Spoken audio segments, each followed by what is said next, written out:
कि मेरा आज का ये जो प्रोग्राम है, मैं 17 तारीख के लिए मैंने बुलाया है और ये तमाम किस्म की सियासतों से ऊपर मेरा प्रोग्राम है। सिर्फ मानवता के नाम पर है, जुल्म और नाइंसाफ़ी के नाम पर है।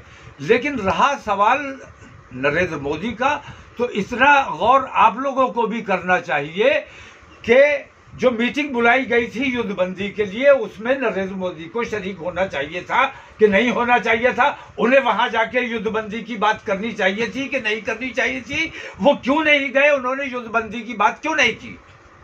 भारत तो हमेशा शांति की अपील करता है। तो शांति की अपील करने वहां बैठक बुलाई गई थी, आपको जाना चाहिए था, शांति की अपील करनी चाहिए थी।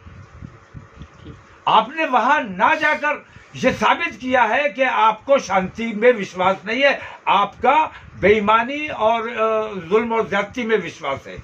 इजराइल का अमेरिका समर्थन कर रहा है, तमाम देश इजराइल का अमेरिका समर्थन नहीं कर रहा है। अमेरिका मजबूर है इजराइल के आगे। अमेरिका में फिलिस्तीन समर्थन में कितने एहतजाज किए जा रहे हैं, लाखों की भीड़ जमा हो रही है और उसमें यहूदी लॉबी भी शामिल है, यहूदी हजरात भी उसमें शामिल है कि ये नाइंसाफ़ी और ये बेईमानी बंद होनी चाहिए। मैं ये कहता हूँ जहाँ यहूदी खड़ा है फिलिस्तीन के साथ, वहाँ सऊदी फिलिस्तीन के साथ क्यों नहीं खड़ा है? मैं पहले भी ये बात कह चुका हूँ, आज भी ये बात कह रहा हूँ, यहूदी और सऊदी दोनों एक हैं। हमें इन दोनों पर किसी किस्म का कोई भरोसा नहीं है। सऊदी ने भी हमारे साथ गद्दारी की है और यहूदी ने फिलिस्तीनियों के साथ गद्दारी की है। तो इंसाफ की बात करनी चाहिए, किसी एक की हिमायत या किसी एक की मुखालफत नहीं की जानी चाहिए। सांप्रदायिकता अगर कोई फैलाने का काम कर रहा है तो सुप्रीम कोर्ट से भी मैं ये मांग करता हूँ कि सांप्रदायिकता फैलाने का काम गोदी मीडिया कर रही है। जैसे मेरे प्रोग्राम पे पाबंदी लगाई गई है, उसी तरह गोदी मीडिया के उन तमाम एंकरों पर पाबंदी लगाई जाए जो सांप्रदायिकता फैलाने का काम कर रहे हैं। तो क्या इजराइल को और हमास का जो युद्ध चल रहा है उसके लिए भारत को जिम्मेदार मानते हैं, मीडिया को जिम्मेदार मानते हैं? मैं ये कहता हूँ, नरेंद्र मोदी जी ने जब ये बात कही कि हम इजराइल के साथ खड़े हैं, किस बिना पर उन्होंने ये बात कही? जबकि हमेशा हिंदुस्तान फिलिस्तीन के साथ खड़ा रहा, हमेशा हिंदुस्तान फिलिस्तीन के साथ खड़ा रहा।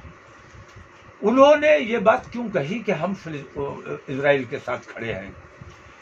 इजराइल जो बच्चों का कत्ल कर रहा है, इस पर बात होनी चाहिए कि नहीं? महिलाओं का कत्ल कर रहा है। पिछले 10 साल में तकरीबन 1.5 लाख, ये हमास से पहले की बात बता रहा हूँ, 10 साल में तकरीबन 1.5 लाख लोगों फिलिस्तीनियों का कत्ल किया गया। औरतों और बच्चों को गड्ढे में डालकर उनको टायरों से जिंदा जलाने का काम किया।